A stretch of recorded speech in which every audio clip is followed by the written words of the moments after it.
What's going on, great people in the world? It's your guy, Nicholas Wilcox. It's your guy, Johnny Main, in the house. Johnny, say what's up to the wonderful people.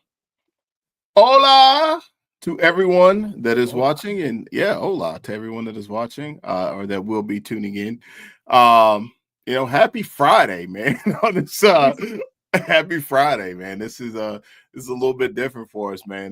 But we're here getting through this, man. Had some speed bumps throughout the week, but nonetheless, here we be. Here we be is right, because good Lord, man. Like 2025 has been about to be end of January. Like it's Dry January. Just accelerated. Dry January. You know what I'm saying? Like it's dry just January, but it's here, bro. It's here. It's the frigid January up here in the Northeast. I'll tell you that much. Like yes, sir. It is awful up here.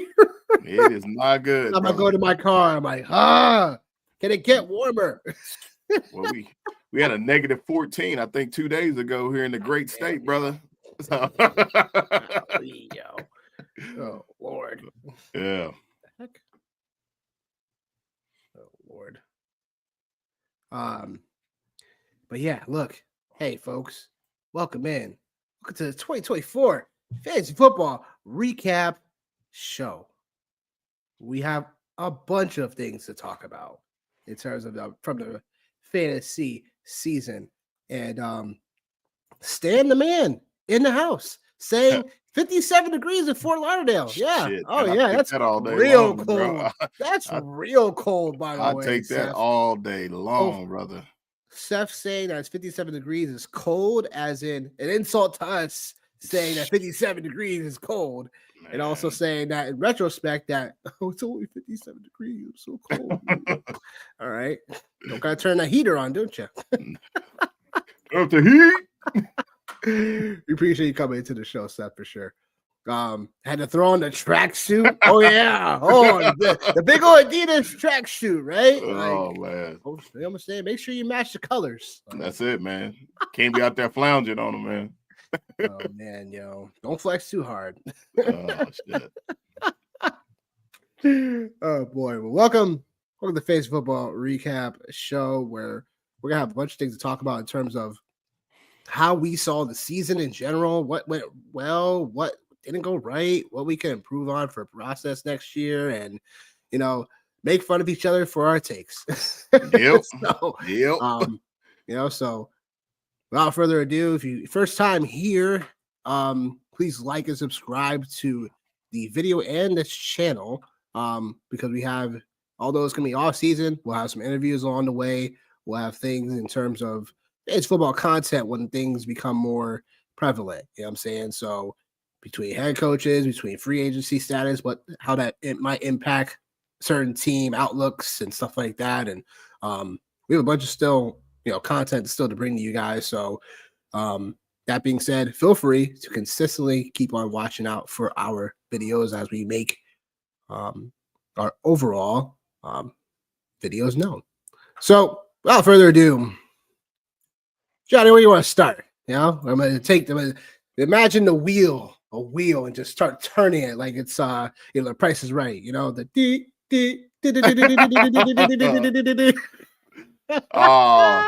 well, I think we'll go ahead and get started so we can go ahead and kind of move past this one as we were talking a little bit earlier. We'll keep it quick for everybody. Word to Chris Parlow from The Wire. Top performer of the year, top performers of the year. Think without a doubt, our guy, man, off-season, Saquon Barkley. We won't spend too much time on him because we probably spent the entire year hyping this guy up for sure. But yeah, we did for a good enough reason. For good enough reason. Good enough reason. One of the top performance of the year. Yeah. Yeah. So I will be going back and just kind of reposting some of my videos from earlier in the off season. I thought early on Saquon could have returned easily top 3, top 5 value at his position, potentially even more than that right there. Like from an overall standpoint, I said that obviously that stood true this year as he ended up being one of the guys overall for fantasy football to have on your roster. And if you had him, there was a great possibility you ended up in the playoffs. So like, yeah, so that was one guy for me that like I was interested in. Probably should have just taken him where I thought all the entire time versus the Brees Halls and the Bijans of the world, but try to see if maybe I could get the super duo backfield there, and I was able to pull that off in one league with Saquon, Derrick Henry, and Devon Achane, and that obviously ended up in a championship for me. But yeah, Saquon is the guy for me. I know you're in the same space, but I'll let you throw out one more for your top performer outside of Saquon. Yeah, I mean, Saquon, you and I were both on equally. You know what I'm saying? And it wasn't, to be honest with you, it wasn't like a hard like take, in my opinion. No. It's like entering the season, we all knew Barkley was going to his best situation ever in his career. The best offensive line, best offensive structure, great team environment. Like everything checked the boxes. I just didn't understand why people were so like against Barkley first round. Like 1-2 turn, you know what I'm saying, where I took him was like icing on the cake for me. Because I was able to build around what I wanted to build around for draft purposes when I took him. Because I get my running back or running receiver, and then I build from there. Like Barkley literally is hero RB build. But I would say with Barkley, like, look, did we expect the Eagles to consistently run him like they did? Like they ended up finished first in rushing attempts throughout the year. Did we to see that? I didn't necessarily see that coming. I did say them being used as a little bit more of an all-purpose back per se, but I didn't see them running Barkley, you know what I'm saying, with being the lead rusher because of how the concept of the Eagles had been in prior years. So it just goes to show that one player adding to the offense can really change the whole offense. Barkley, like literally, like we know it's pretty much the RB1. Based on points, though, based on season, actually total points, Jahmyr Gibbs is actually finishing as an RB1 technically. When it comes to a total take points, out 18, yeah, you take out 18. If you take out 18, if you take out 18, obviously Barkley's there. Yeah. But that being said, Jahmyr Gibbs, obviously, like, we had to give him his props as well for being one of the top performers of the year as well. Sure. But look, I mean, continuing talking about top performers, right? And we'll talk about him again at some point. Ja'Marr Chase. Yes, sir. Yes, sir. Now, I had Ja'Marr Chase in a good amount of best ball. I'll say that. And that's where did I see Ja'Marr Chase going off like this? Where Ja'Marr Chase literally, like, the coming out party literally was the Ravens game, right? Week 10, where he scored 3 touchdowns. Week 5 and week 10, they were both Raven games. Yeah. They were both Raven games. Yeah. Well, like the nail in the coffin was a 3-touchdown, 264-yard performance by Ja'Marr Chase, where he like burned them like several 50-yard touchdowns. Like it wasn't even close. Like, he changed the Ravens' life. Changed Kyle Hamilton. You know what I mean? Like, yeah. I couldn't. It was like it was Thursday night game, and I'm like, man, like this dude really is burning him. But like you talking about Ja'Marr Chase, man. Like I only had him in one spot, man.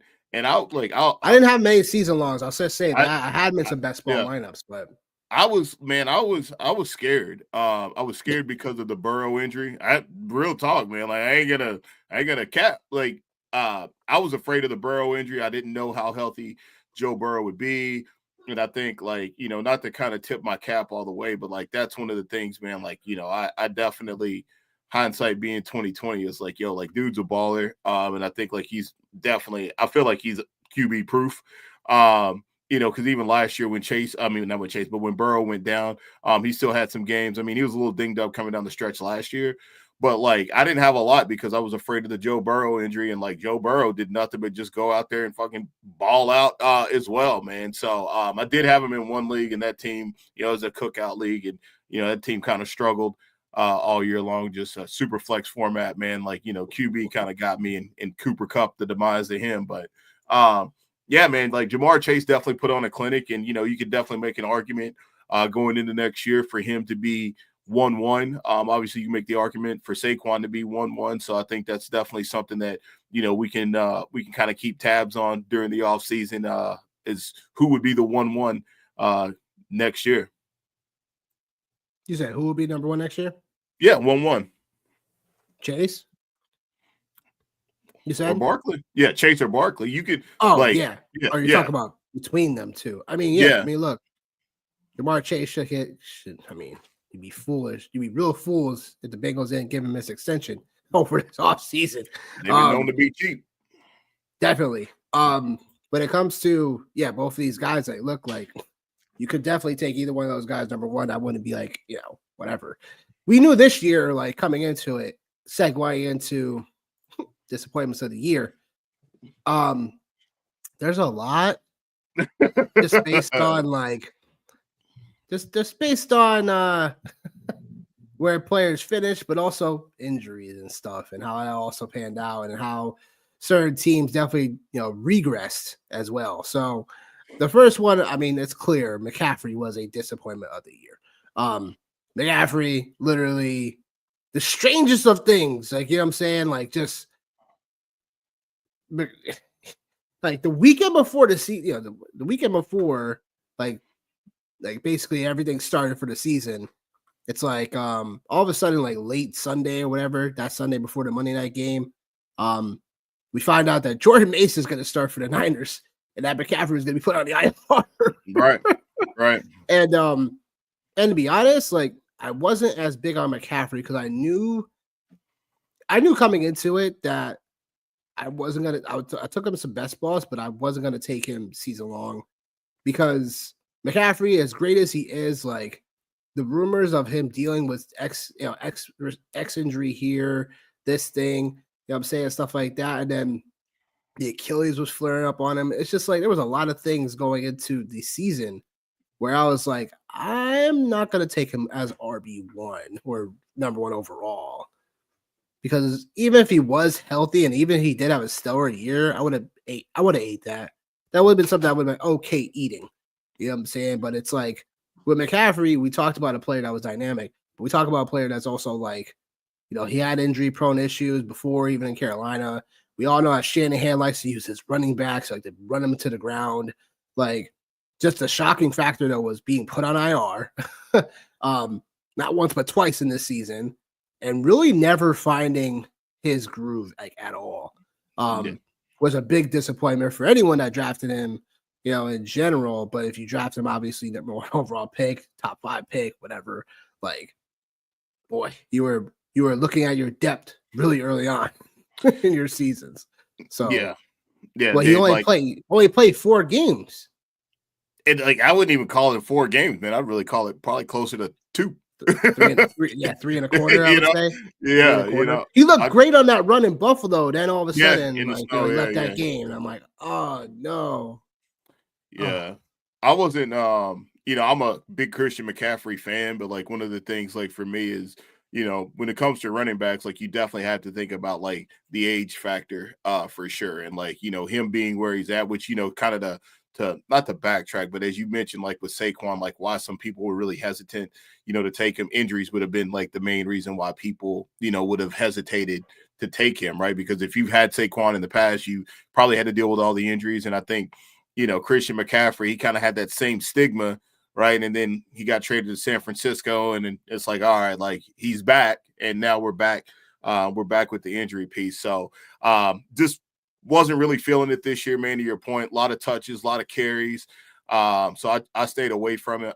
I stayed away from him for sure. Had some high picks and some season long drafts, and I just steered clear of them, man. Brees, Bijan, those were kind of, that was the direction that like I did go in a lot of those leagues. For me, a couple of disappointments, man. I'm not really, because CMC, man, that's an injury, deal, right? Like that. You don't really have a lot of control over that, right? Yeah, you don't have control over that. Right. But like for me, like I'm gonna throw out 2 names. Sure. One one I talked about very early on in the preseason, and I think you and I had a little bit of debate on it. Amari Cooper. Amari Cooper, disappointment. I did not have him in any leagues, you know what I mean? Any leagues at all, just because didn't trust the quarterback situation with Deshaun Watson. Obviously that digressed. Might have actually done okay with Jameis Winston, maybe. You know what I mean? Like, who knows? But yeah, but overall, I wasn't feeling it, and I think he was a disappointment for where people drafted him at. And then in the running back world, like we had talked about, man, Travis Etienne. I know it was somebody you weren't very high on going into the season. I wasn't drafting wise. I've liked Etienne as a talent. I just wasn't big on him where he was going in draft season. Like, we're talking about anywhere from middle to second round. I saw him getting taken to early third. And I was like, let me just get Josh Jacobs. Let me get somebody else. Or let me get a Kenneth Walker. Maybe people are going to take him that high. Like, just take my stab somewhere else, or just take a receiver like Nico Collins, like stuff like that, because they were going around that range. So it was but continue about ETN.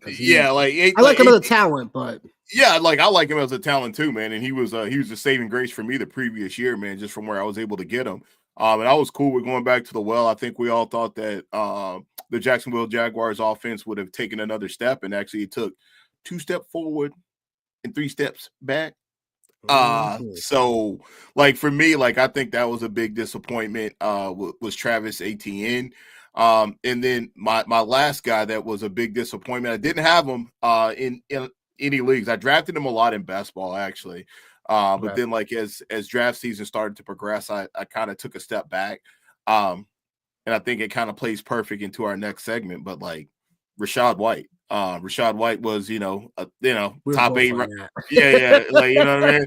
Like, I think he finished like running back 6 the previous year. And like he just was a huge disappointment for where you drafted him at this year. Like he was a lifesaver in 2023, but in 2024, like definitely a huge disappointment for me. Obviously I have a couple of other players as well, but like, I won't muddy the water with that right there. But those are just, 3 guys for me that really, really stood out as disappointments as far as, the 2024 fantasy season. Yeah. I mean, look, Deebo freaking Samuel, dude. Yes, sir. He was the other one. I was going to want to serve him up to you, man. Yeah. Deebo fucking Samuel. Yeah. Like, big fan of his too, man. But everything. I feel like everything for Deebo Samuel, like if he wanted to improve his situation, especially for next year, like he took some big, massive dives now going into next year where he may not be with the Niners no more. And, just again, I don't know what happened between the stretch run of like how the calf injury, and then he had the illness and stuff like that. But after that happened to him, it just felt like Deebo Samuel was just a missing guy in action. And just wasn't playing football. I don't know what it was with Deebo, but everything pointed to him at least having a decent, season should have been there. Because the way they've used Deebo in the past in terms of, as a Swiss Army knife, he likes to, give him, rushing attempts every once in a while, give him the ball in space, I'm saying, use him as a returner, stuff like that. Like, it just didn't pan out from a fantasy perspective. Like, so many games that he was even under 50 yards receiving, and it just wasn't there. Like, wide receiver 62, wide receiver 71, wide receiver 94, wide receiver 55. Like, this is Deebo Samuel we're talking about. A guy that, again, a couple of years back removed from having a stellar freaking year. But again, the best performance he had was week 6 against Seattle. So finishes wide receiver 41 on the year. If you take wide out receiver week 18, 41 on the year, 41, bro.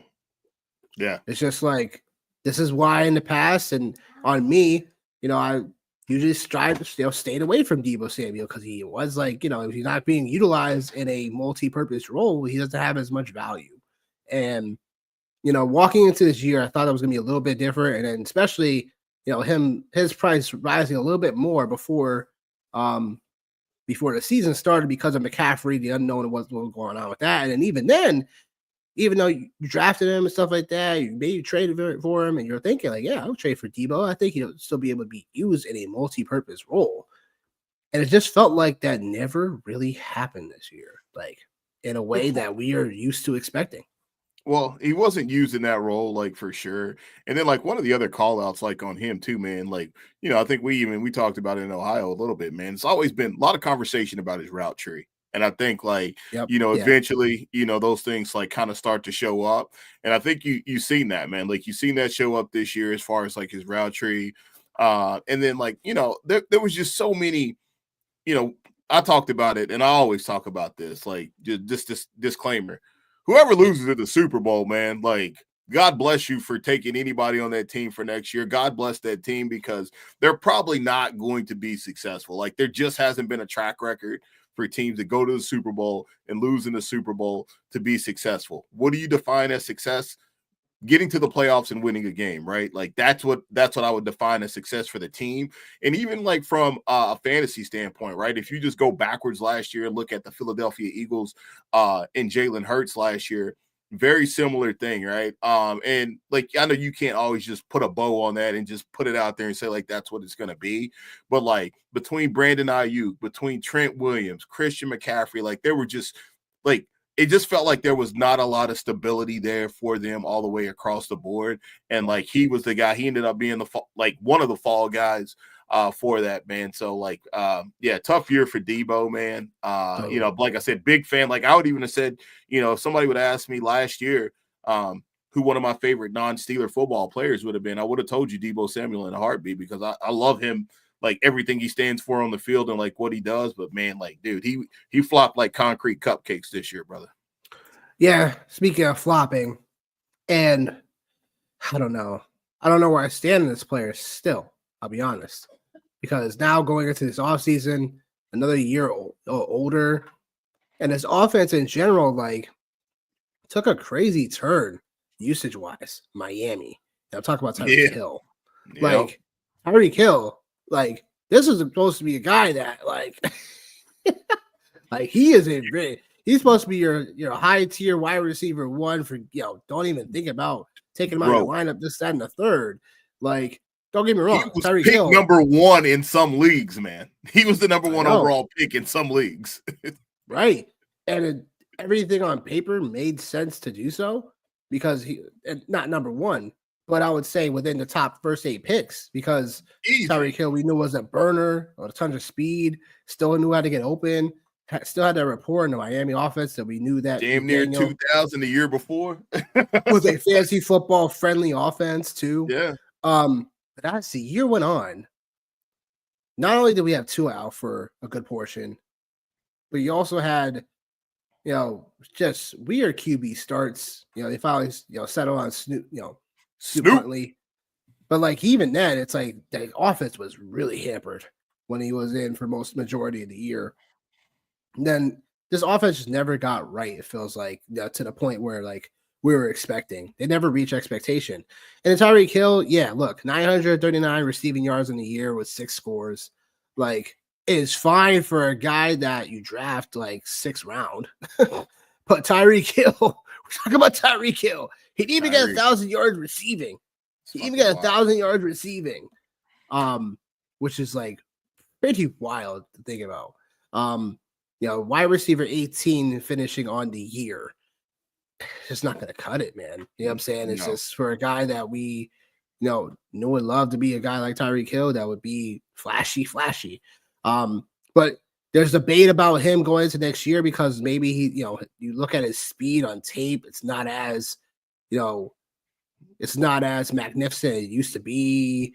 It's like, oh boy, because if you're starting to see that on tape already, he wasn't not good because he's not a big body receiver. It's not like you could, line him up, I'm saying, one-on-one, 6'2", 6'3" type of guy. I'm saying? Like, he can go up and get the ball still. Like, Tyreek Hill literally then becomes a possession receiver without his speed. And then route running, he's still a decent route runner, but man, Yeah, he's like he's the dude, bait, he's I don't faster know, than most, man. brother. You know, he is, but like his speed, like to your point, his speed is what made him elite. And you didn't see him running by people. And like you can No. chalk it up to two safeties being played, you can chalk it up to to a magnitude of things, right?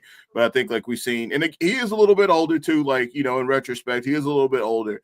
But like I think there was a play earlier on in the year with the Bills I seen where they ran like a little reverse, and typically Tyreek on a reverse, he's good for anywhere from Pointed it 8, out.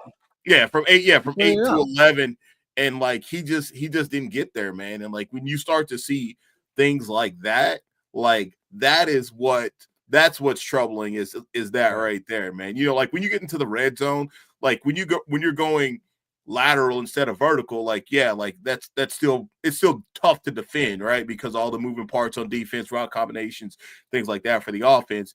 I think that's a little bit tougher, but like the vertical game for him, man, like it's you get scary hours with Tyreek Hill going into next year, man. Yeah, going to be 31. Talks about maybe him leaving Miami now, and it's like, oh boy, even more. Like, Yeah, not to say we can't buy him at a decent price, but I'm gonna have a hard time thinking about my price on where I want to draft Tyreek Hill next year, especially if he's not in Miami. yeah, Um, because as we know, Drew Rosenhaus, his agent, stuff like that. Like, if he wants out of Miami or they want him out of Miami, depending on the landing spot, like I don't know. It could be a good thing, it could be a really bad thing for a yeah. guy that's gonna turn 31 over the offseason in March. So remains to be seen how that's gonna be handled. And then lastly, like another guy I didn't draft like too much of. It's just disappointing because of the expectation that this player had, and that's Marvin Harrison Jr. of Ooh. Arizona. So him piled on into Kyler Murray in this one because look, like only 60% of Marvin Harrison Jr.'s attempts at catching the football were catchable. 60%. Mm. Like, so again, there's only so many things that are there. Like, metric wise, 88% route participation, like 44% of air yards, a 23% target share. Like, these are solidified numbers, but not for a guy you're drafting 1-2 turn Yeah, as a rookie. And Kyler Murray, again, like I'm lumping him into this because he didn't progress as a passer. He didn't take that next step I thought he may be able to take. And Kyler Murray in general, like this, he just looked really sad out there, honestly. Like my analysis on Kyler Murray, it's just every once in a while, you're not gonna get things to go the way you thought it was gonna go. Because Kyler Murray is for as much as for as bad as he was still okay fantasy wise. He just never reached ceiling type of numbers from a prototypical person that you would take at QB with Kyler Murray, like running the football, throwing the football, stuff like that. Like it just never. We just saw too many floor-ish games and ceiling games for this type of prototype of quarterback. So I'm gonna give you a hot take. Oh boy, here we go. Cliff Kingsbury. What about him? Pete Kyler Murray, Cliff Kingsbury. Jaden Daniels, Cliff Kingsbury. It's possible. I'll say from like a fantasy perspective, like I feel like it's a little bit more real life in a way. I think even Jaden Daniels is a better passer if you want to compare them to anyway. In general, if you want to go like literally, blind test by blind test, like I think both of those guys coming out rookie years, that's what it took in Jaden Daniels as a passer over Kyler. So is it Cliff Kingsbury effect? Potentially. But at the same time, I think it's also where I think he got a more polished product with Jaden Daniels than Kyler Murray. To be fair. It's just a hot take. I just want to start. You know what I mean? I just want to start. I don't know if it's such a hot take, but I think it's Don't hold back, man. Just say it. I think it's easy to say that now, like, right? Yeah. I think it's easy to say that now, but like going it again during the off season, that wasn't the take. Like that wasn't the take. The take was that Cliff Kingsbury, was almost toxicish. Like it wasn't. You started from a coaching perspective. Yeah, man. Like Yeah, I mean, I wasn't like in that camp. I think people were talking about his offense is being a little too much horizontal, going sideline to sideline instead of too much vertical and stuff like that. So I can understand that, but but here we are. I wasn't in that camp though, to be honest. Yeah, I wasn't in like, that camp for him. but again, like I wasn't, and like I wasn't, and I am gonna have some fun tonight after the show, just kind of reposting, some of my takes on some of these things, and that was one of the takes, not to derail from the Kyler Murray conversation, because like I think what happened was as you get closer to draft time, people start to look more and more into data, and people start to like move based off of historical data and based off of beat writers and things like that right there. And that's one of the things that happened with Kyler Murray, because there was some instances where I was very ecstatic with where I got Kyler Murray in a couple best ball drafts, rounds 9, rounds 10. Like I'll take that all day long, right? But like what happens, right, is like those drafts start to happen, and as they start to happen, people start to highlight the fact that they're getting him at a discounted price, and they're listening to their favorite analyst, or us or anybody, right, talking about how they're getting him at a discount, and that obviously moves the needle on him in terms of like where he's at and where he's being drafted at. And I think that's one of the things that happened going into August, was like people were realizing that like there was a discount on Kyler Murray. And then, he started to move from round, 9 to round 8-ish at 7. And then, you started to go back, and then they started to pop off some stats about like, how many points he had averaged and where he had ranked as a quarterback over those last handful of years. And, like with the thing with stats, man, is like, stats can tell you any kind of story, man. Like they can tell you a lie, or they can tell you the truth, man. You know what I mean? Like it's just got to be, you have to be able to define that by film, and you have to be able sometimes to define that by, gut instincts, man. And I think like to your point, like the Marvin Harrison Jr. thing, I think like a lot of people were really high on him. Obviously, I think, I was somebody, I was like, yo, like I don't see how he doesn't hit, right? And it didn't hit. So I think there's a combination of that, right? And then like just for me, I don't know, man. Like I said, I'm not saying I'm in or I'm out or whatever with Kyler Murray. I just think my definitive take on him was like, yo, like I'm gonna take him if he's available and if he's a value, but he's not somebody that like I had pegged as like de facto my guy I'm going in on. So my guy was much worse. My guy was much worse, but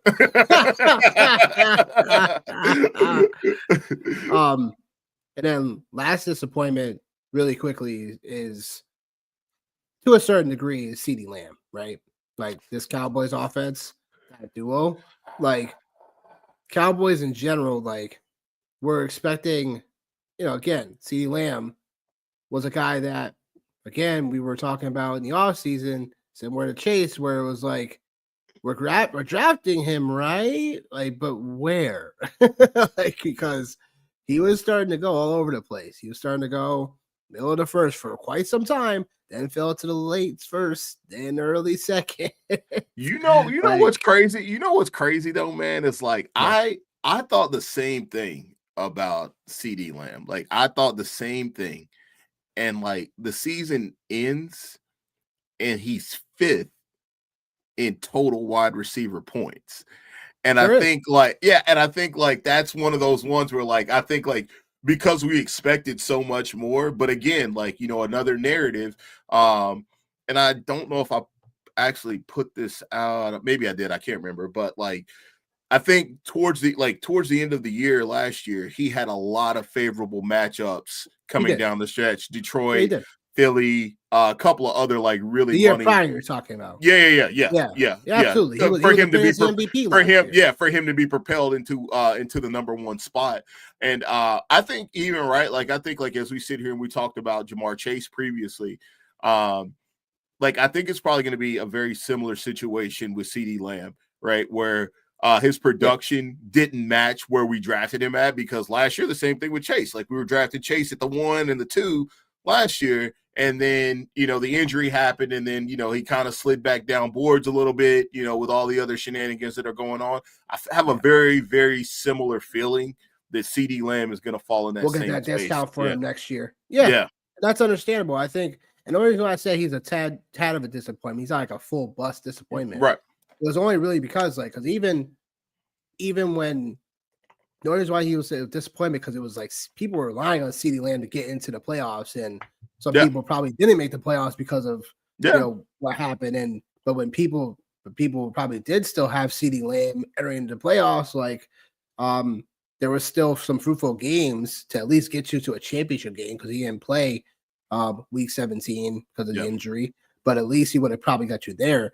But yeah, again, disappointment because he probably was not playing in your league Super Bowls. So but yeah, I mean, total points, I'm not gonna knock the total points argument. It's more about just like people definitely, it was all about times where they needed CeeDee Lamb to have be CeeDee Lamb, and he wasn't because Dak wasn't there. I'll give you that. I'll give you that for sure. Like, I'll give you that. Yeah. But that's where it was. But fantasy rookie of the year. Take it away, Johnny.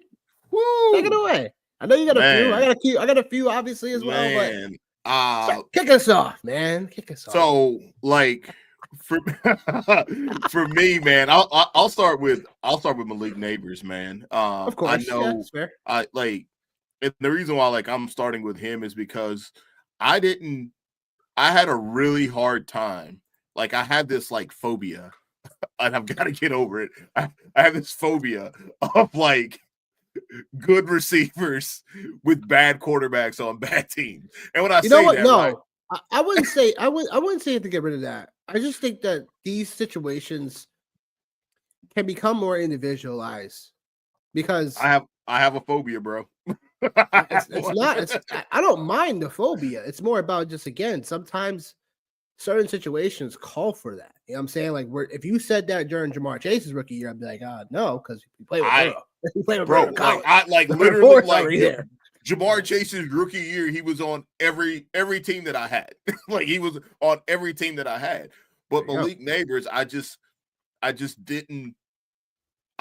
couldn't see myself doing that. But then as draft season started to progress, I got a few shares of Malik Nabers, man, and I just think I actually have him in one of my keeper leagues that I have, and obviously I'm super stoked about that. Obviously, man, he's going to be a superstar, no question, for sure. Hopefully they upgrade the quarterback position in some capacity, whether that's via free agency or whether that's through the draft. But for a rookie wide receiver with little to no solid quarterback play, to come out and finish, 6th in total points for wide receivers throughout the course of the season, I think that speaks volumes as far as what the future holds for him. And then, another player that I'll call out, because I know a guy that you're pretty ecstatic to talk about, but man, Bucky Irving. Bucky Irving was another guy that I didn't know how he was going to play into the Tampa Bay backfield. I knew he was going to get some snaps, but I think there's only I can't even remember who it was. There's one guy I think I seen on Twitter, man, that was Bucky Irving is going to be him. There was only one guy that I seen proactively advertising that Bucky Irving was going to be him. And I think, dude, Bucky Irving, he saved some people's fantasy season, man. For him, I think I just seen he had finished the year as running back 15 in total points above Breece Hall. This is taking out, week 18, obviously, but for him to finish above Breece Hall, granted it's only by 6 points, but he still finished above Breece Hall, man. Somebody who was being taken in, as one of the top 5-7 picks. Bucky Irving, bro, that's between him and Malik Nabers, those are two of my two fantasy rookies of the year for me, man. Just because one you had to pay a premium on, and the other one, man, you just had to be out there on the grind, working the waiver wire, throwing a dart late. So I'm kind of taking a high-low approach. But going into next year, man, those are absolutely two guys that like I am in love with going into next year. And I'm going to try to get on as many rosters as I can next year. I have a little caveat for you. Liam Cohen, going to be the head coach of the Jacksonville Jaguars now. I left it for you, man. I left it for you. I left it for you. Does that change anything about Bucky Irving in general? Right? Still trying to draft him high, doesn't matter where, whatever. I think, and again, don't know what the offensive coordinator situation is going to look like, but I think one of the things I feel like with Todd Bowles is sometimes knowing that you're not the smartest man in the room makes you the smartest man in the room, and I feel like that's Todd Bowles. I think like when you have players that he has, especially like from the youth side of things, right? We didn't even talk about Jalen McMillan, another great rookie that the Buccaneers have, right? But just kind of get lost in the shuffle with, all of the, great rookie performances we had this year at wide receiver. I think like there's no way that you can't, there's no way that he's not your feature player, right? Outside of Mike Evans, which we all know, right? But like Bucky Irving, there's no way that you don't build an offense to highlight his talents. And I think like depending on what we see from the offensive coordinator side of things, I think that'll be obviously a really interesting take, right? Because like that's probably going to dictate, what we're going to see. But yeah, man. I like I said, I still believe that like you got to find a way to get this kid the ball. Because he was just too good coming down the stretch. And like, who knows, man, he might be getting ready to make an argument to be one of the best backs in the league. And maybe I'm overstepping my boundaries. Maybe not. But we will see, man. But I think like just his last 6 weeks or so was one for the record books, man. I'm just kind of going back and looking, he had one game, and I think that was the game he got hurt in after the bye. But every other game, man, he was, obviously over double-digit points, over 10 points in all those weeks, man. So, yeah, sign me up for Captain Bucky Irving. Yeah, I mean, look, Bucky Irving was like one of those backs that I wasn't in love with. We weren't in love with Rachaad White drafting-wise. I just didn't know how big of a role like he could be playing when it comes to those guys splitting the backfield, and you never know. When it comes to these situations, when it comes to split backfields, like you just got to take one or maybe the other one and see if you can handcuff the situation if the draft status is right. Like Rachaad White going that high, it's like, yeah, you could end up grabbing somebody else with him later on, but it's like extra roster spot you got to carry around, so stuff like that. So look, Bucky Irving, I love the kid from Oregon anyway. It was just more like certain situations called for me to get him, other situations didn't because I was good at running back. Because look, like let's be honest, some outliers that we can get to, and we'll talk about that a little bit when we talk about what we learned.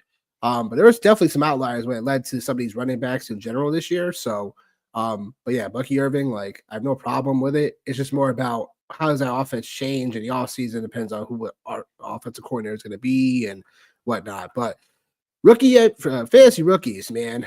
Good Lord, man. Yeah, I know. Can we say anything more about Jayden Daniels?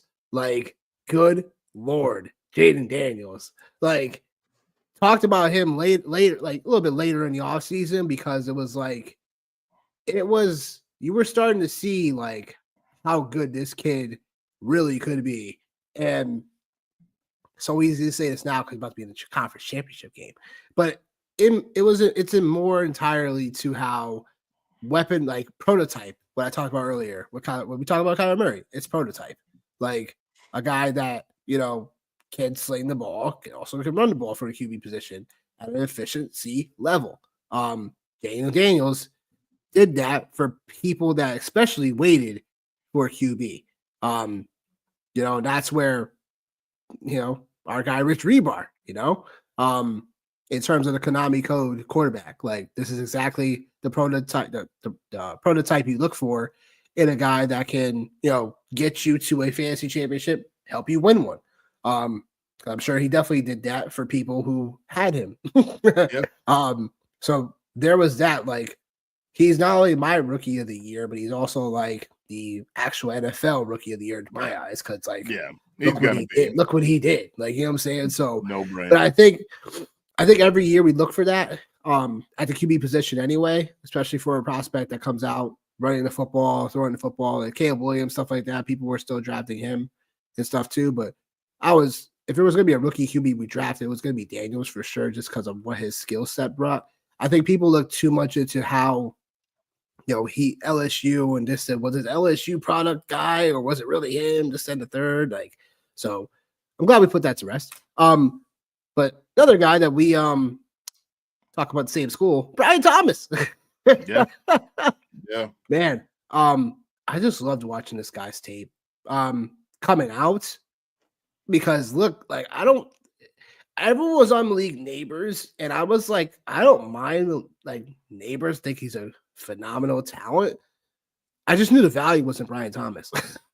Like when it came to certain drafts, when it came to just looking at things from a scouting perspective, like Brian Thomas, like he flashed on the tape as well. And my gripe with some people that didn't agree with Brian Thomas being a gem was that people were so like, the LSU thing, this, can they really do this? This Ohio State situation where, when they go to their separate scenarios, they're not going to be able to break out this. It's like, that's dumb mentality. First of all. But Brian Thomas, he was definitely borderline MVP for some people down the stretch. Yeah. For the fantasy football playoffs.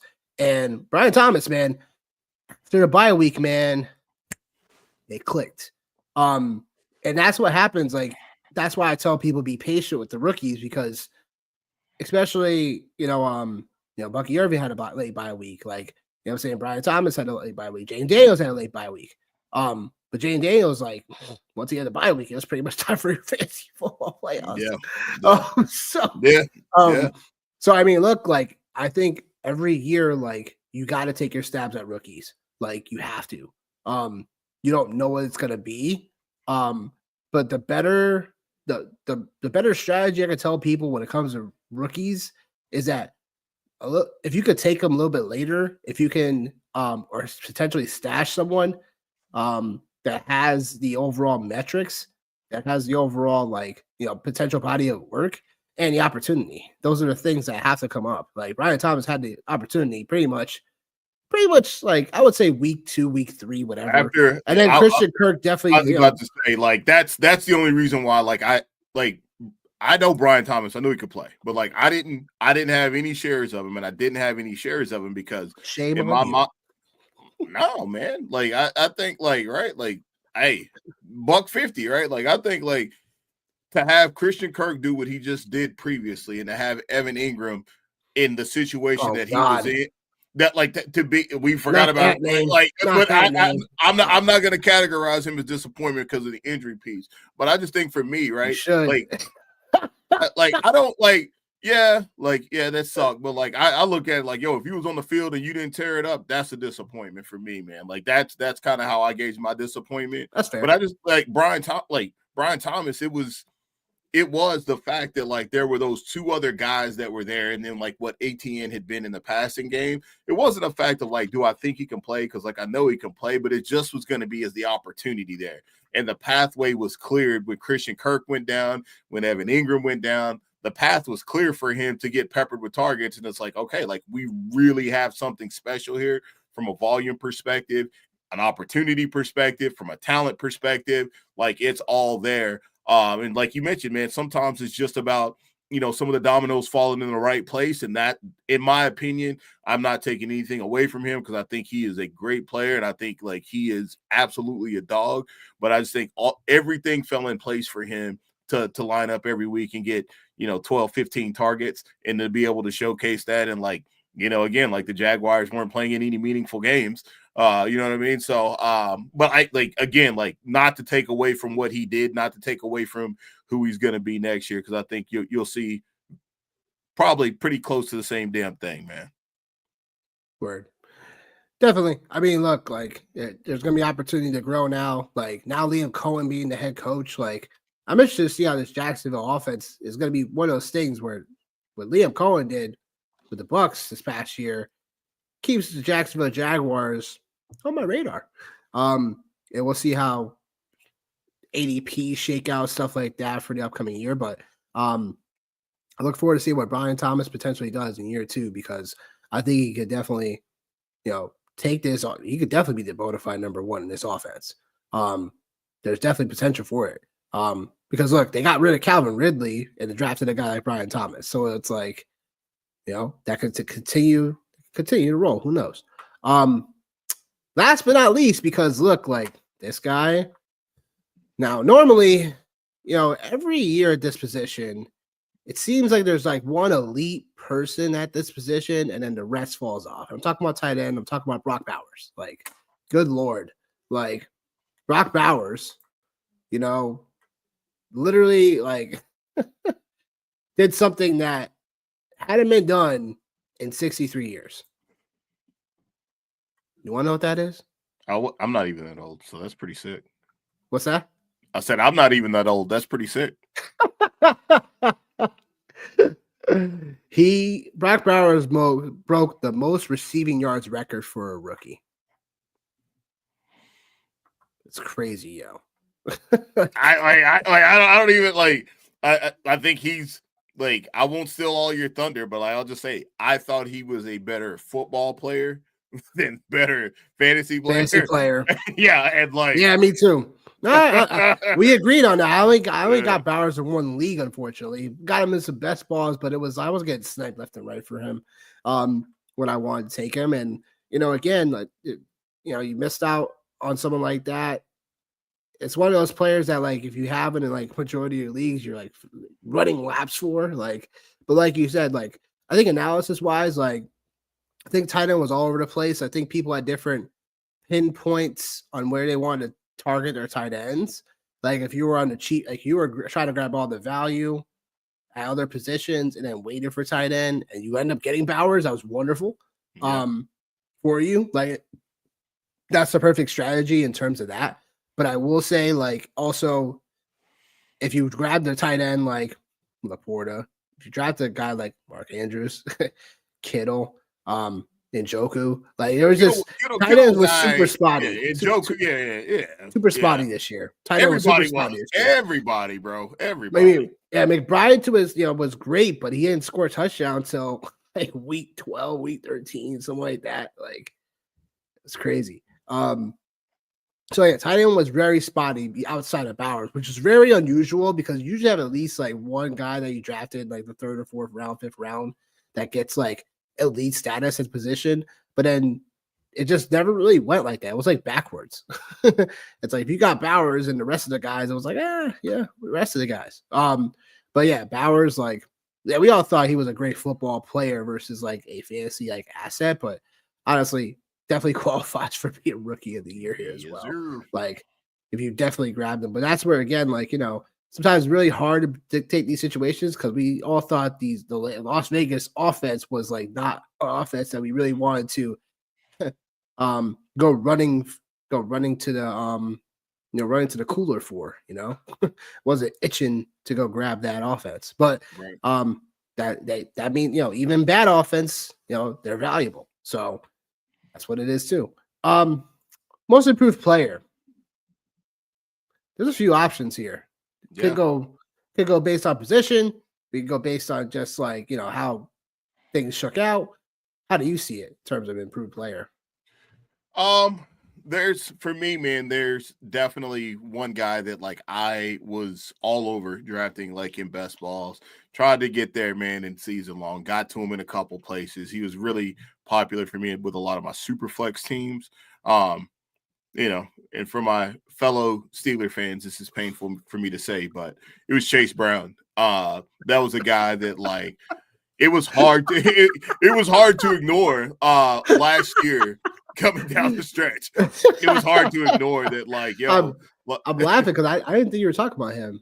No, like he was but like he was a guy, bro, that like it was hard for me to ignore what I seen on film, right? And then and I think like the other component for me with him was that I always like to look at, like, I have these weird little quirks about like fantasy players and situations and things, right? Like we all do. But like I'm just sitting here looking at this kid go explosive run after explosive run with no Joey B. And I'm just sitting here thinking, man, like, if this whole thing was running right, like, this guy's never going to see a heavy box. Like, he's never going to see a heavy box. And he's like so explosive. And I think, to continue on, like, now, like, the modern day NFL running back has got to have some explosiveness to him. Like, you got to have some explosiveness to him. You got to have burst. You know what I mean? Yeah, He has, plotter. yeah, and he has that, right? Like, he has that. But, like, just again, like, looking back last year, like, the Ravens, they kind of had a very similar situation. The Browns had a very similar situation before Nick Chubb went down last year. But, like, yeah, Chase Brown was a guy for me, man. Like I said, like, if I had the opportunity to get him, I took him. Obviously he ended up panning out. So, like, that's one of my most improved players. Just because obviously he didn't get the run last year. And then I know who you think I'm going to talk about. And I'll just shout him out. I won't go into great depth about him, but my guy, Jauan Jennings from Knoxville, baby. Obviously he had a hell of a year last year. What is this? What is this? What? Say it. Jesus Christ. Oh, shout out UT, GBO. Shout out UT. I've shouted out Knoxville. But yeah, man, like, definitely ended up, he was a waiver wire wonder, like, for sure, man. For everybody that was able to pick him up, man. Finished at wide receiver 24. So obviously wide receiver 2, and then my last guy in that same breath, because I'll save you the guy that you said you co-signed on, so I'll save him. But for you, but J-Mo, man, like, you knew the talent was there. Like, you knew the talent was there. He didn't do it on a lot of targets this year. It was more so on the big play.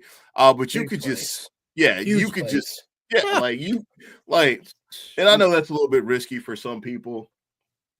Not for me. Like, I just believe, like, if you got it, you got it. And, like, that offense, granted, it'll be very interesting to see how it shakes this year moving forward with no Ben Johnson. But if you have it, you have it. And he had it, man. And so he was another guy that, like, I rostered quite a bit.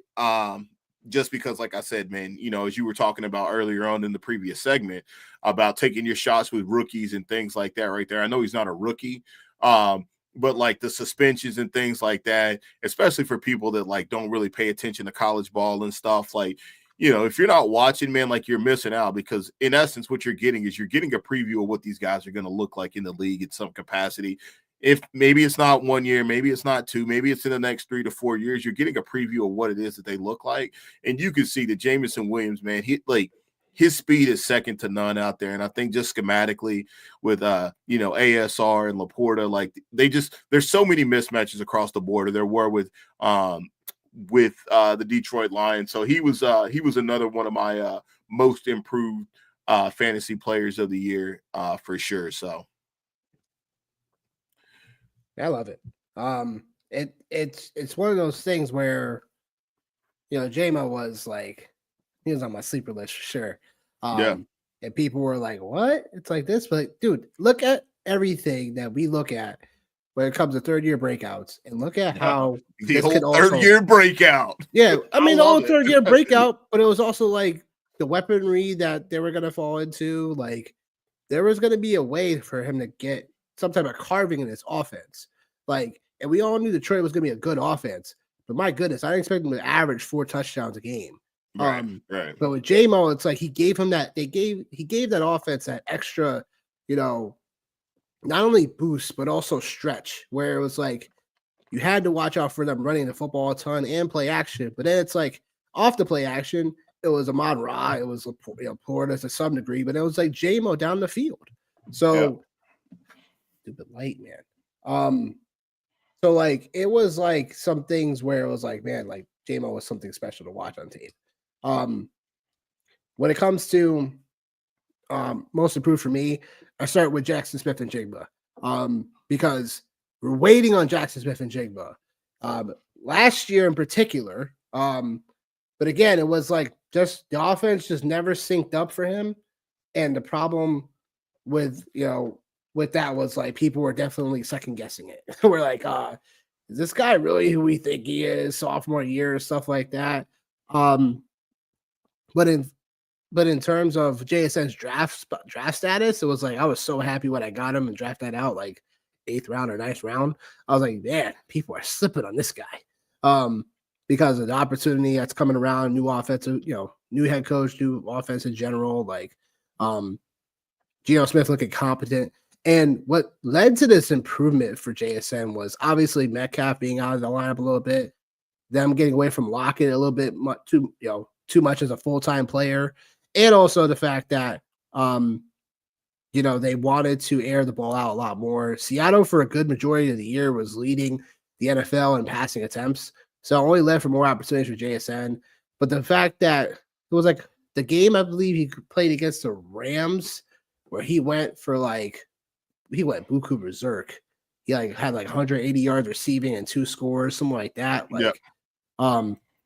It was wild to watch because I was like, man, this guy really is breaking out now. Yeah. I was like, big smile on my face. I'm like, this guy is definitely breaking out now. And it was before the bye week they had. So it was the Rams. Yeah, it was the Rams. It was 7 catches, 180 yards, and 2 scores. I was like, oh yes, we're starting to get it. Happening. Finally. But I mean, look, JSN was a good if you had him around that time and after, besides the championship game where he kind of floundered in that freaking game against Chicago where that was terrible for both damn teams. I think Jack Smith and Jigba could definitely improve on this, and he could be a guy that again doesn't really. I just see him easily going 5th round next year. People probably not. I know, potentially 4th round. Yeah, I was about to say, man. Did he finish the year as wide receiver number 7 if you take out week 18? So I feel like So I think you might be looking at a 4th or 5th round plug on him, man. You think people wouldn't take him earlier? Oh, again, finishing at wide receiver 7, I think you could definitely make a case for that to be a thing. I think there's a couple other guys that you would have to potentially look at. You still have guys like, Terry McLaurin and Drake London, Garrett Wilson, just to kind of name a few, AJ Brown, right? There's still a couple of other guys to kind of take into consideration that are true alphas on their team. So I think it might start off that way. It might start off that way and then end the other way. But man, I would have no bones at all taking him, man. No, totally. So JSN's a guy that be one of those receivers where you get your 3rd receiver at 5th, 6th round potentially. Depending on shower leagues and stuff next year. But I look forward to seeing how he can progress into going into his 3rd year. Most improved player. We've said this guy's name several times. You know what I'm talking about, right? I am trying to follow you. Dude, it's Friday, bro. It's Friday. I'm on the struggle bus, brother. I'm on the struggle bus, brother. It's Friday? Are you gonna really lump him in there, man? You are, aren't you? You're sick of that. Yeah. You're sick. Chuba Hubbard. Yeah. Oh, okay. Yeah, that's fair. That's fair. Good Lord. Yeah. Don't get me wrong. There's other names that I could have said. There's other names I could have said easily. Yeah, that's why I said I thought this segment would be really good because it is so subjective, right? He had a hell of a year, man. Hell of a year. He Great did call on your part. And man, look, I told people, I was look, Chuba Hubbard, man, he's going way too late. He's going way too late, people. Yeah. He's going way too late for a guy that's gonna start the year as a running back. He's going double digit round running back that's a starter in the NFL. Going that late? Yeah. Good Lord. I was no. I was look, the year prior, we were seeing some Chuba Hubbard actually being okay. He wasn't anything to write home about per se. Right. But it was I was look, he's better than Miles Sanders. Look, guy, I was Miles Sanders. We're still talking about this guy. The guy that failed with the Eagles pretty much last year. If it wasn't for like this offensive line, like I was these about to going to say, offensive, it was weird. I was like, no, why are we talking about Miles Sanders? Just stop. I was like, stop it. Oh, it's gonna be a split backfield. yeah, A split backfield. Right. yeah.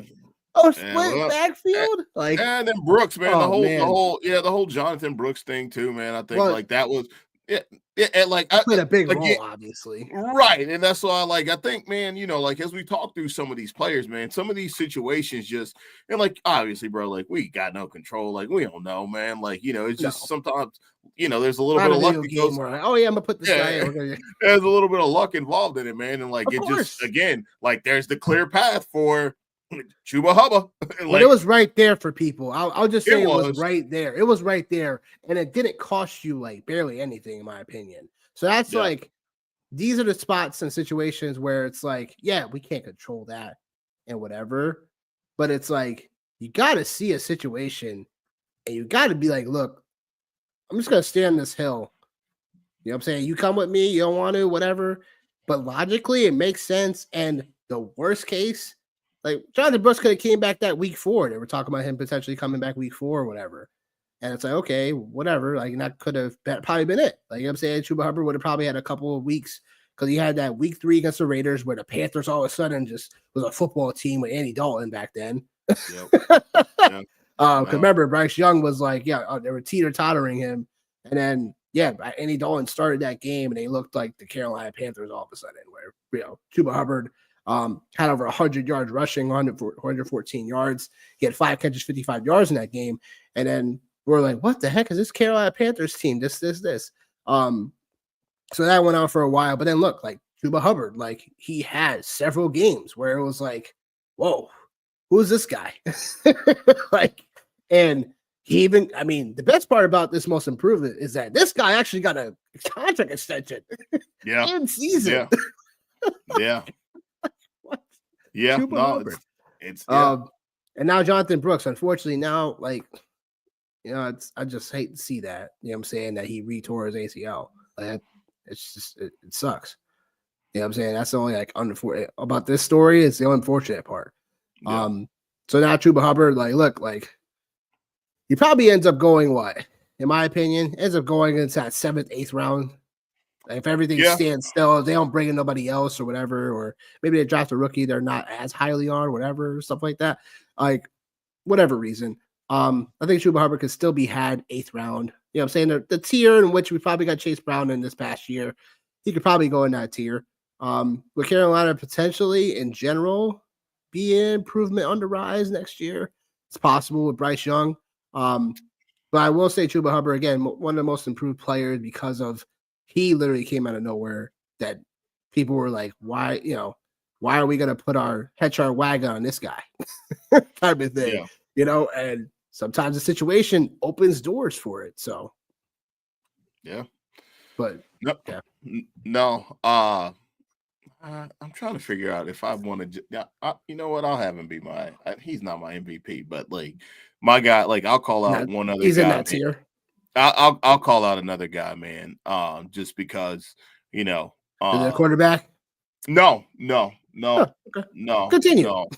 I'm glad we're not taking the easy way out tonight. Yeah, and like I wouldn't even like categorize this as like improve because I think like in 2023 down the stretch, like he played some really good football, but I just think people just kind of like shoved him to the side. But like my guy, man, one of our cover boys, Courtland Sutton, man, like yeah, of course that was your guy all year. You know what I mean? Like why wouldn't he be a most improved? Well, I felt like people were leaving him for dead too. They were leaving him for dead. They were leaving him for dead. When at the expo, people were like, we were like, hey, like who's your sleeper? And I was like, yo, Courtland Sutton, man. Like Courtland Sutton is he's a guy. He had a very cheap price tag. One of the last wide receivers taken. One of the last. One of the last number one wide receivers taken. And again, somebody we didn't even, we actually didn't talk about like in the rookie segment was Bo Nix. And like it was one of those things for me where I verbatim said, like, I trust Bo Nix, the talent, didn't love Bo Nix in the situation.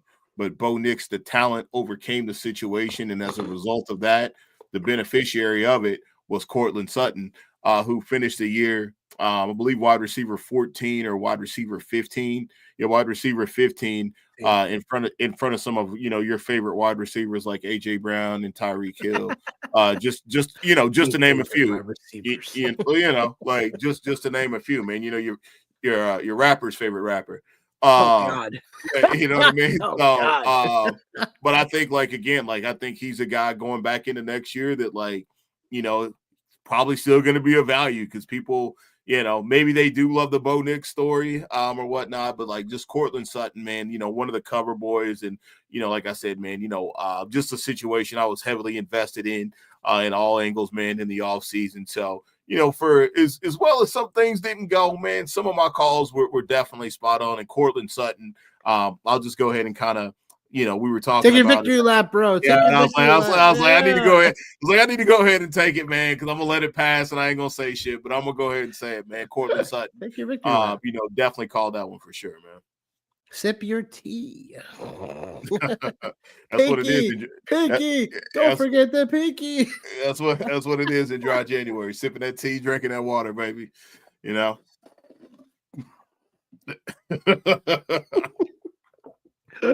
Oh my goodness. Going back to the rookie of the year real quick, because we forgot to mention someone that I think should deserve some mention. Ladd McConkey. Ladd was a guy that I was, coming around to for best ball. He was someone that on the waivers I was able to get in a league or two. But yeah, look, talk about a receiver that really elevated the Charger offense once they started going more throw heavy, because everyone thought the Chargers offense was going to be an offense that was going to be more run centric, and more bully ball and stuff like that. And then Herbert was kind of just going to be like the side piece. Can you believe that? People actually thought Herbert was going to be the side piece, which is crazy. But I will say that like Ladd McConkey was like one of the bigger reasons they actually had some things in terms of the offensive game going. And even going into, the playoff game that they lost, like 9 catches, 197 yards. Like, he was the only receiving threat, it seemed like, in that game.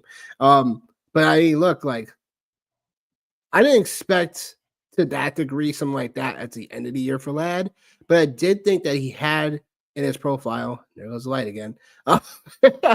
Don't worry, people. I paid the bills. Love it. I paid the bills, people.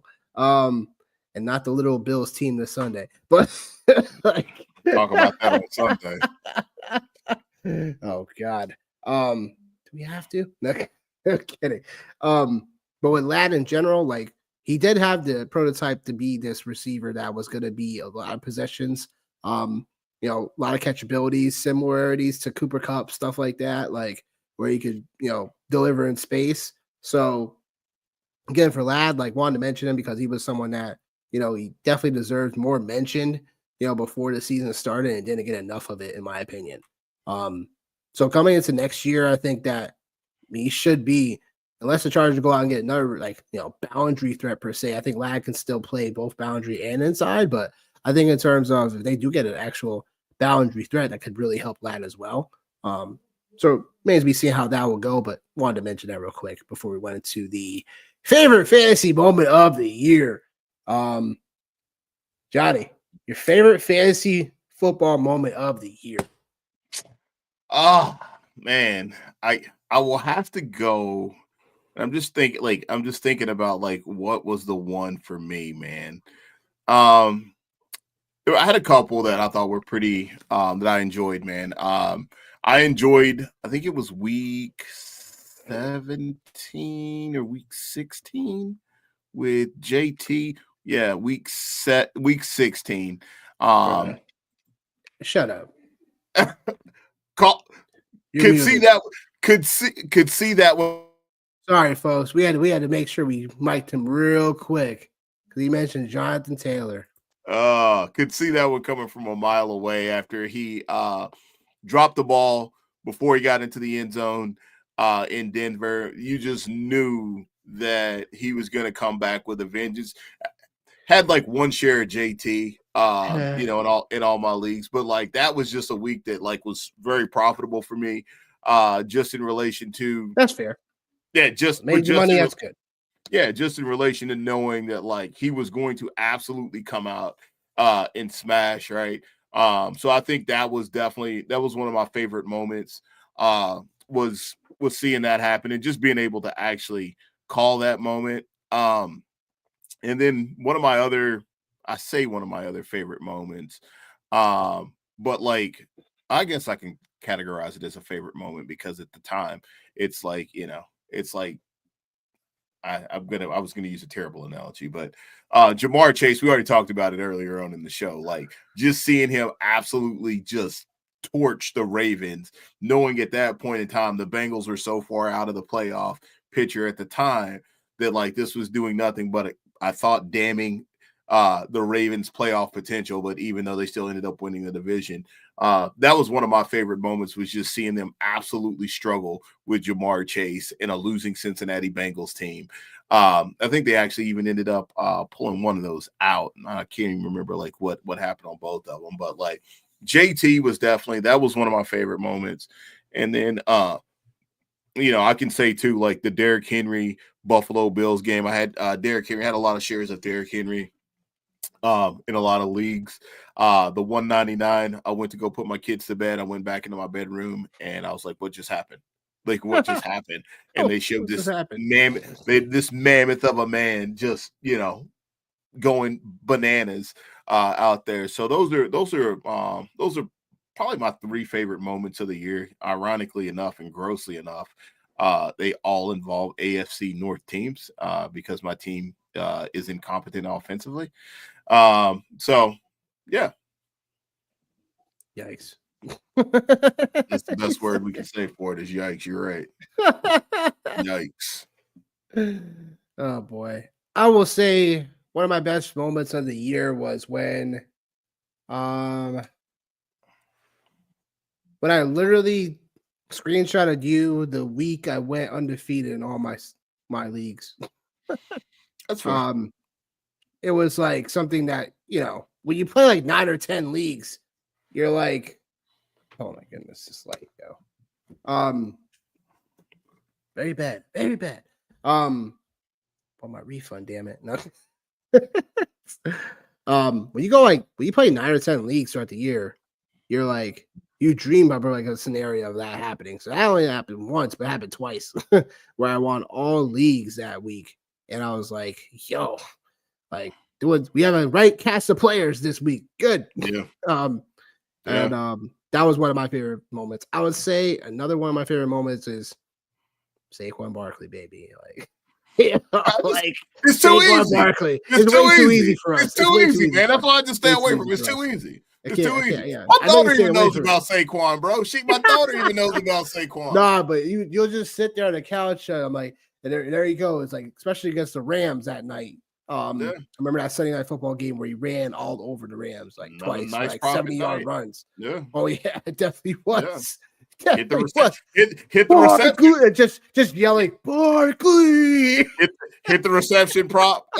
Like hit the reception yardage prop. Like just yelling Barkley is just like amazing. Yeah. Like, it was this. But yeah, I mean, look, like winning one of my leagues was good. You know what I'm saying? All the leagues I did. Note self, not doing that many leagues next year. Same, bro. Same. Talk about what we learned. That's one of them. But I think in terms of just the fantasy moment, like, yeah, like like I said, Barkley was like one of the guys. Henry, anytime we saw him do well, I was like, yep, I told you guys, get freaking old man Derrick Henry. Yeah.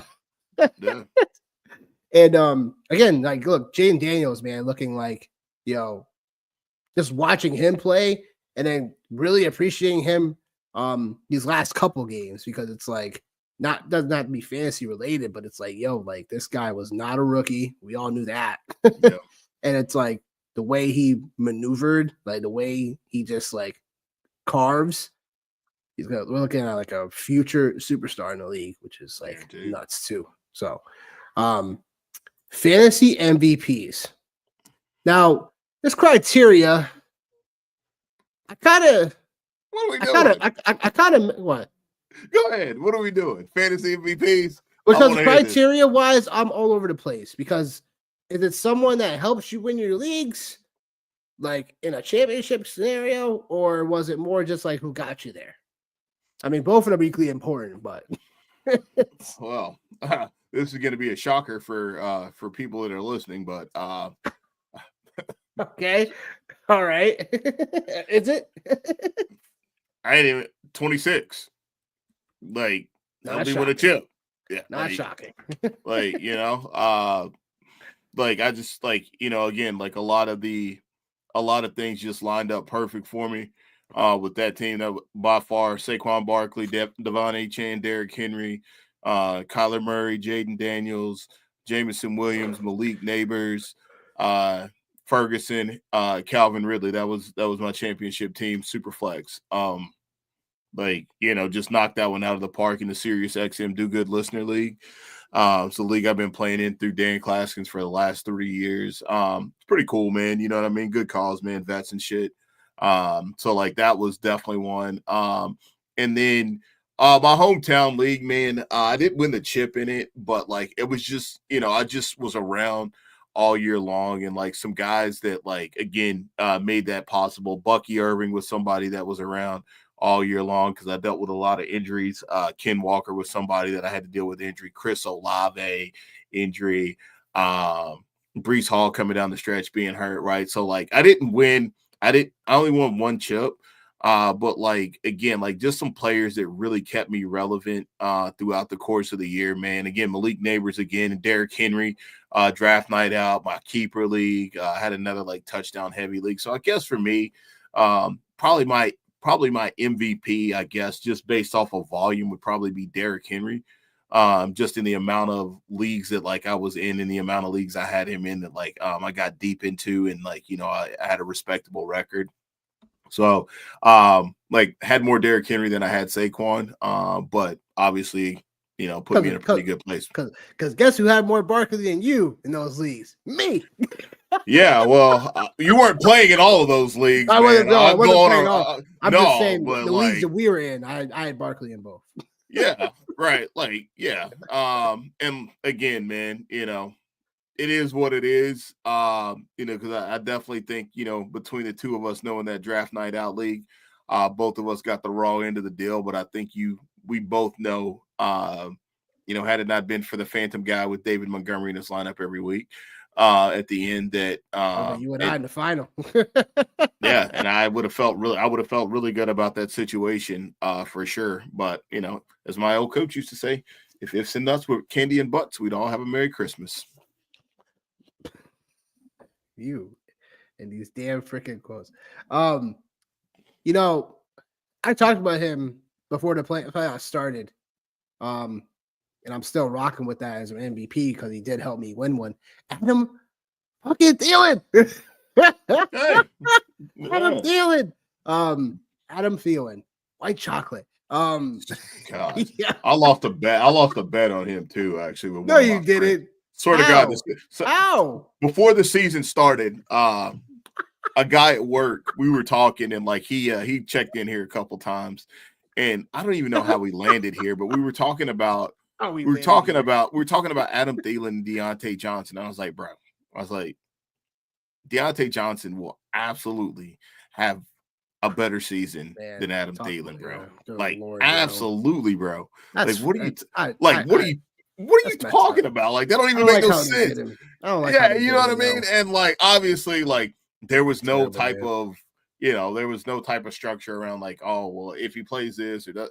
I was like, bro, sure, you know what I mean? And just like, flat out, like, and obviously, like, all the shenanigans happen. But go ahead with Adam Thielen. I mean, look, the Deontay Johnson thing is just, I hate that. It's like, from fantasy perspective, it's like, how the heck did that happen? Yeah. But with Adam Thielen, just man, a guy that people left for dead once again.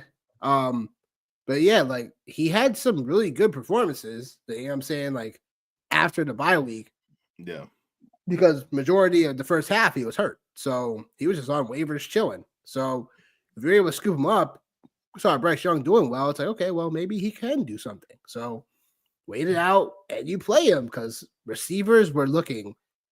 If you had receivers like I did, Rashid Rice, Deontay Johnson, Yep. on your rosters and stuff, and like, you know, people not trying to give you receivers, like you had to go fishing. So you had to go fish on the waiver wire. Yeah.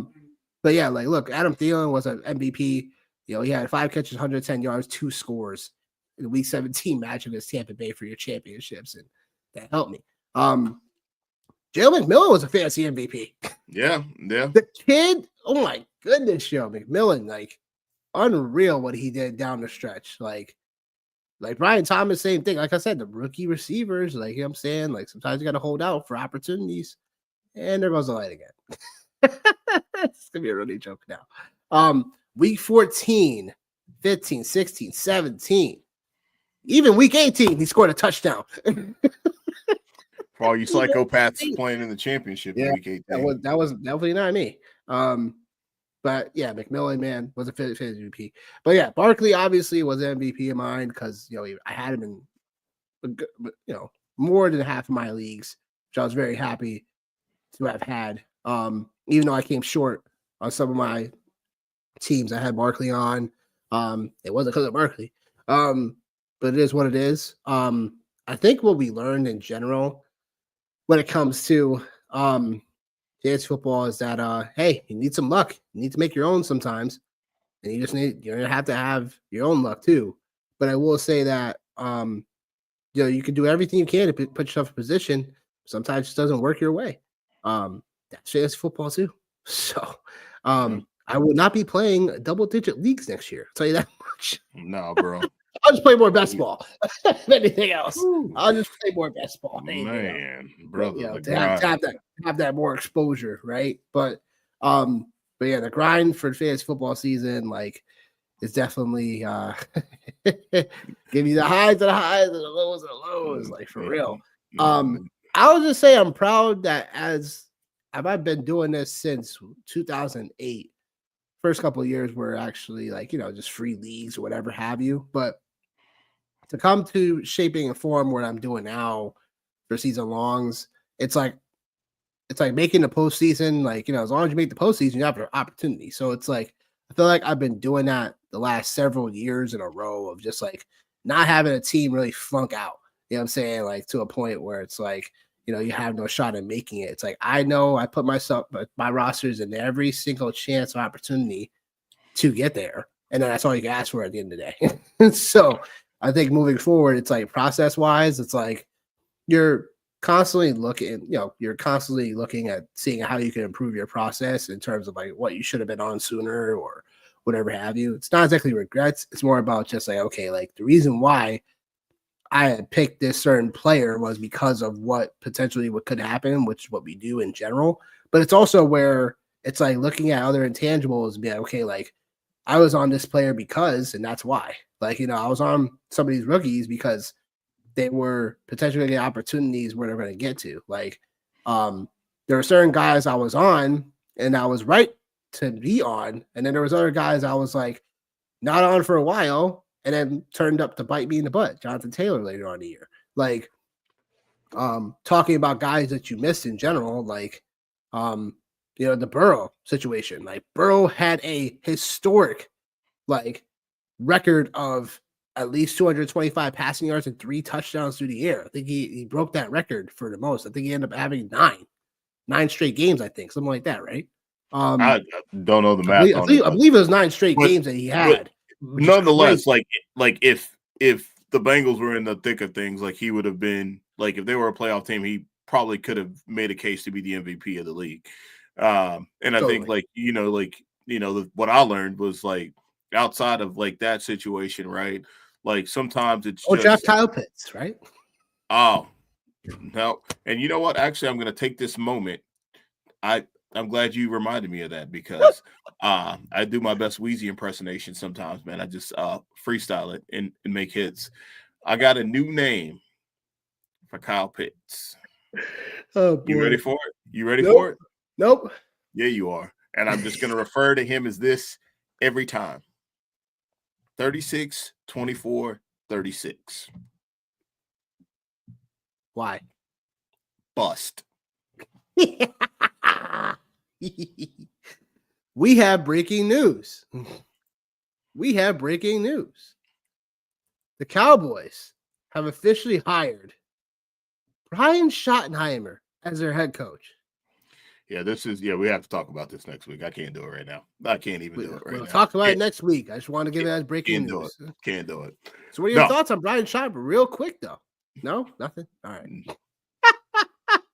No, I can't do it. I can't do it. We'll go another 30 and I can't do it. I can't. Like, we can't.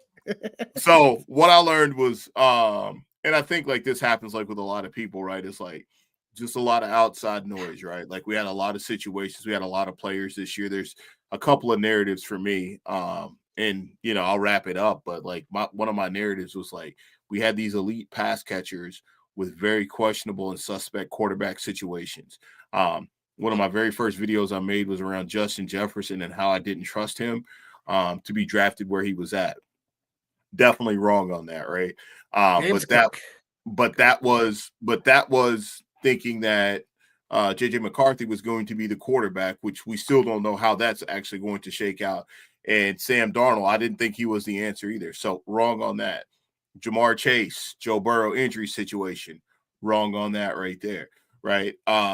So I think there's that. And then a couple of other players. You mentioned James Cook. That was another guy. Like I just didn't trust his build. I didn't trust the situation, and I didn't think he would find the end zone. And then Kyren Williams, right? Like the Kyren Williams conversation about him returning punts. Like that was scary. So like one of the things like I would tell people is like, when you have someone who's had a really good year, I think it's very easy to be suspect about can they repeat that same type of year or are they in that same stratosphere, right? Like I know we just talked about all these rookies, but like, a Bucky Irving, a Chase Brown, right? Like those are guys, right, that you have to be mindful of. I can think of another scenario situation that, kind of shied me off. And I was in love with this guy going into the offseason was Nico Collins for the Texans. And, injuries kind of played a role in that a little bit, but just getting kind of scared away from like all of the mouths to feed there. Nico Collins is a superstar. Nico Collins will be on damn near every one of my teams next year if I get the opportunity to get him because I'm buying the CJ Stroud bounce back as well. Just again, but I think like if I learned anything from this year, man, like one of the biggest things like I'm going to do, and I've typically done a good job at it, is just fading the noise out for those things, right? And just, you mentioned it earlier, man, just trusting your process, right? I think we're in a space, between the two of us, we're in a space now that like, like we know we both belong here. We know our takes, we're going to have some really good takes and we're going to have some takes that are going to suck. That's just the reality of the situation. That's just the nature of the beast. Yeah, that's the reality of the situation. But like next year, going into 2025, like I'm trusting my own takes. And that's what I would tell everybody as far as what I learned from this year. Yep. Makes sense. And yeah, it's just following your process, following your gut, retooling how you see the evaluations too with certain players. And I think it's the biggest thing I think going into next year will be I think people like to, like you said, drown out the noise, and that's a big thing. But I think also it's like form your own opinion, stick with it. You're entitled to always change it based on how you see it, but it's more about like, hey, it's all we always say when you're setting your lineups, trust your gut. Yeah. Too. So it's like follow your process. And if it's going well, it's going well. Like if for some reason you were off on a certain player, like it is what it is. Like I said, I was off not on James Cook, because it was like Buffalo Bills, they ran the football pretty well, but it was because of Josh Allen really running the football more often too. But did we expect James Cook to have to break the rushing touchdown Bills all-time record for rushing touchdowns in a season this year? No. Things like that just happen. In hindsight, like my process was still right on James Cook. It was just, again, not factoring into how Joe Brady was going to, like, you know, become more of a run first team. And that happened with some of these trends this year. Like coming into the season, like there are certain trends that come into play and that you're like not going to technically copy and paste, but you're looking for outliers, some regression, stuff like that too. And some of that regression can sometimes just happen within season. Sometimes you're not going to see that before the season starts. Sometimes you got to change your opinions on certain offenses and certain teams as they go. Like Miami's situation was totally different with the Tua. So it's like you got to change your flavor on that. So you're always looking to, you know, adjust things, and you're always entitled to change things opinions wise, because that's just the name of the game too. So based on when we have new data, you know what I'm saying, we have to make new opinions. So but that's it. I mean, look, like it's been a great year. And yeah, I look forward to, you know, having more championships next year. So you know, again, next show we got is going to be Sunday. 10:30, 11:30. We'll find out. TBD. TBD. All we know is Sunday will be here. We will be here. Next show is Sunday, folks. It's Sunday. Next show is Sunday. So definitely be here. We'll give an announcement about what time we'll be on. We'll break down the conference championship games. Find out what we are going at it from a betting perspective. If you want to play some DFS, you got questions on that, we'll answer them. But we probably won't be playing them because 2-game slates suck. Single games are, I can play them, but it's weird. So, a bunch of people tying for first place. Whatever. I'm all good. But your computerized lineups, I'm all set.